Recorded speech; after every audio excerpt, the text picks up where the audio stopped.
Après avoir été baptisé, lui aussi, Jésus priait. Luc chapitre 3, verset 21.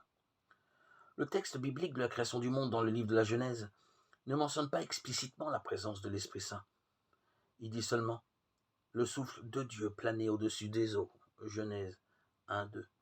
Plus tard, dans leur méditation, les penseurs juifs avaient imaginé ce souffle sous la forme d'une colombe, peut-être par analogie avec celle qui annonça à Noé que le déluge était terminé et que la nouvelle création débarrassée du mal avait commencé.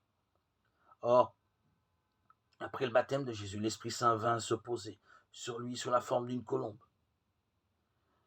Les 4 évangélistes l'ont noté de manière très similaire. Voici le texte de Luc.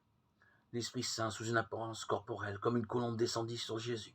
Il eut une voix venant du ciel. « Toi, tu es mon Fils bien-aimé, en toi, je trouve ma joie. » Luc 3, 22.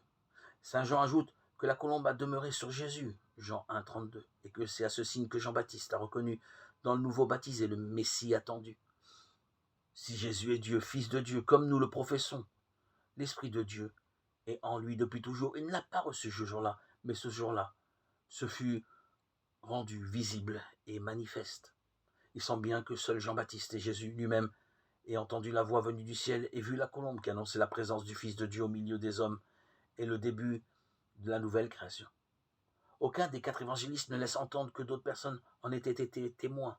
Peut-être était-il encore trop tôt pour que cette révélation soit portée au monde. Cela voudrait dire que le baptême de Jésus dans le Jourdain fut pour lui-même une étape très importante dans sa propre prise de conscience de sa divinité.